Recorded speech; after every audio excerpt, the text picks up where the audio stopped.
nossa igreja dedicada a Nossa Senhora com o título das Graças, a igreja ler para nós o Evangelho de Lucas, que nos narra que Jesus se aproximou de Jerusalém. Nós falamos muito de Jerusalém, mas nós somos mais ou menos maranhenses, né? Mais ou menos maranhenses. Uns são um pouquinho mais de lá, outro um pouquinho mais de cá. Aí para nós é um pouco difícil imaginar o que significa Jerusalém para os judeus piedosos. E ainda mais a destruição de Jerusalém. É muito difícil para nós, acho que a gente não consegue nem imaginar. Mas eu vou contar um sofrimento de uma mulher e talvez a gente imagine. Porque no ano 70 de nossa era, portanto, há quantos anos atrás? 1950, mais ou menos, né? Há 1950 anos atrás, tinha um general romano chamado Tito. Tito entrou com o exército romano e devastou Jerusalém. Quem resistisse, ele matava. E o templo foi destruído. E o templo até hoje não existe mais. Você vai em Jerusalém, tem só o Muro das Lamentações. Até o Roberto Carlos fez um show lá, diante do Muro das Lamentações. Então o templo foi destruído, e eu não sei o que significa isso, porque eu não sou judeu, e nem você. Mas para a gente entender o sofrimento, porque para os judeus significa o mal se apoderou da nossa cidade.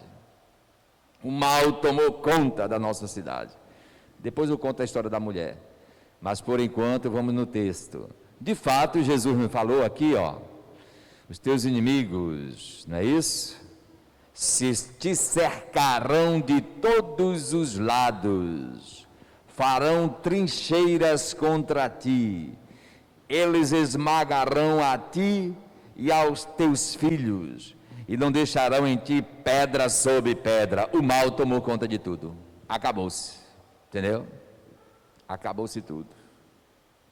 É uma tristeza imensa, né? Tem situações na vida que a pessoa fica assim, não sei nem como dizer. Olha, eu vou contar uma história para vocês. Eu morei na África e eu fiquei escandalizado uma vez, porque um cidadão lá estava reclamando da vida. Sabe por que ele estava reclamando da vida? Porque a guerra tinha se acabado. Vocês acreditam numa história dessa? Ele disse: poxa, padre, quando tinha guerra aqui, a gente sempre tinha as verdinhas. As verdinhas são dólares, notas de dólares. Mas por que isso? Porque ele morava na capital. Era o único lugar que era protegido pelo governo. Os parentes e irmãos dele estavam morrendo no interior. Ele na capital de boa, porque tinha as ONGs, ajudas da comunidade internacional, principalmente Estados Unidos e Europa, e ele estava de boa recebendo as verdinhas, agora que morressem os outros. Então o mal não era só a guerra, era o que o espírito dele já tinha sido tomado pelo Satanás. Porque uma pessoa que chega a dizer isso, que era bom no tempo da guerra, é isso que Jesus está dizendo. O mal tomou conta daquela nação, daquele país, e teve consequências físicas. Foram destruídas casas, entendeu? O templo de Deus foi destruído, os filhos foram mortos, mulheres violadas, os pais assassinados pelo esse exército romano, pagão, que entrou na Terra Santa. Entrou o paganismo, que era o Império Romano. Eu estou falando tudo isso, gente, para entender que o mal se apoderou de Jerusalém. E Jesus chora, começou a chorar quando viu Jerusalém e o futuro desta cidade. Por quê? Jesus diz por quê? Porque tu não compreendestes o que pode te trazer a paz hoje, tu não compreendestes, tu não reconhecestes o tempo em que fostes visitada. É Jesus mesmo. Vocês já sabem, estão cansados de ouvir o padre falar que Jesus veio de um jeito e as pessoas esperavam de outro, não é isso? Porque Jesus veio com a potência do amor, digamos assim, com a força da misericórdia, e as pessoas não queriam. As pessoas queriam a força da vingança, do ódio, da destruição. E Jesus disse: isso aí não, isso aí eu não faço parte disso. A minha força é outra, a minha potência é outra. A divindade, eu sou Deus entre vós, e esse Deus, ele anda de jumento, não de cavalo.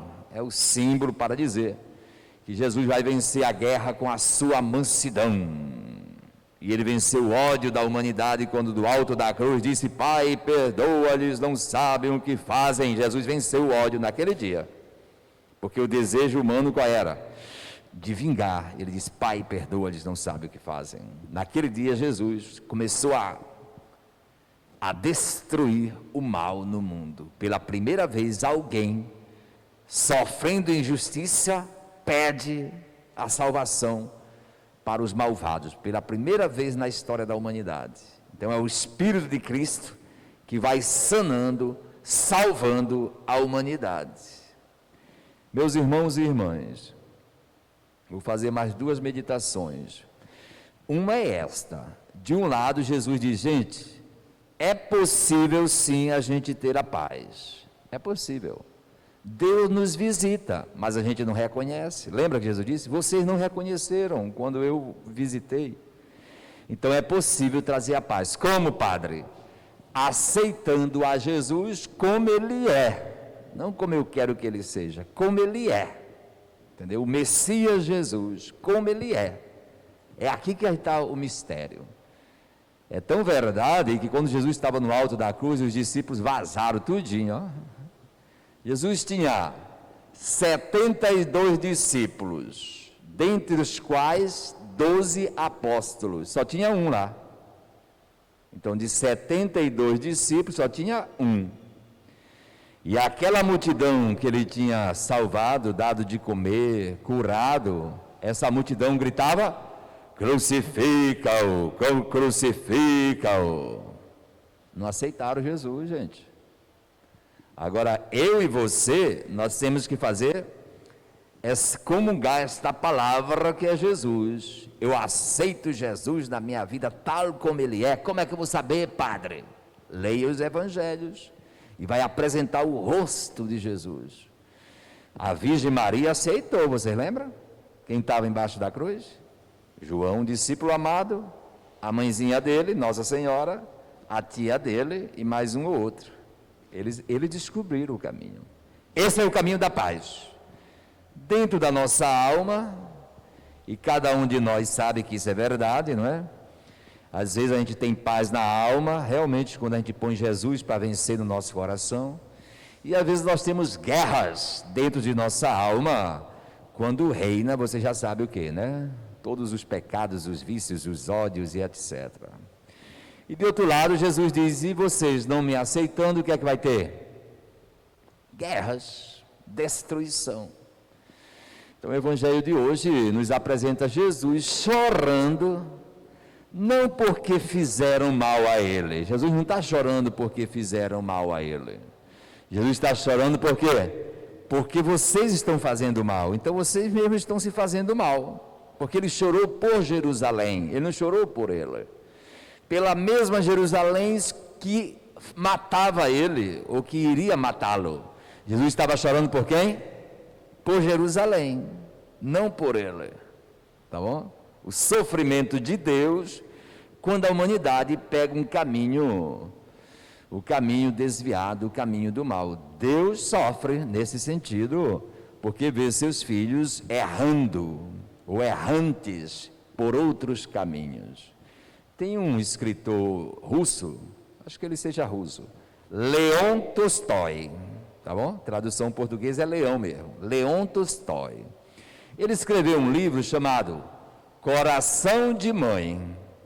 Vocês querem saber como é o coração de mãe? Mãe boa, né? Porque tem mãe meia ruim também por aí. Mas é difícil encontrar mãe ruim, geralmente a mãe é boazinha. Então ele escreveu Coração de Mãe. Vocês querem saber o que estava escrito?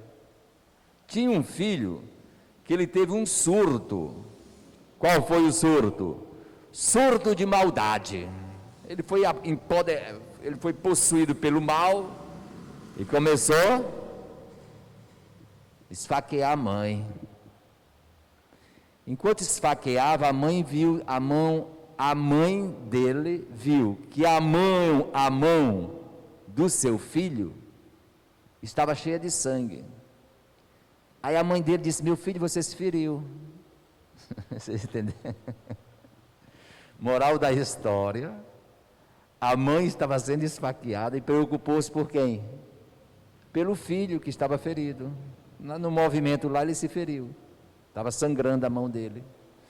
A mãe se preocupou pelo filho que feria a ela. É isso que Jesus está fazendo, chorando por Jerusalém que mata ela. Então, meus irmãos, o resto é consequência. Vocês ficaram imaginando muitas coisas, né? Sobre o amor de Deus que Jesus revela hoje no seu Evangelho. O resto é consequência, vocês receberem, todos nós recebermos a Jesus como aquele o príncipe da paz, ou senão, nós vamos ter a guerra, tá bom? Que Deus nos ajude e a Virgem Maria também. Louvado seja o nosso Senhor Jesus Cristo.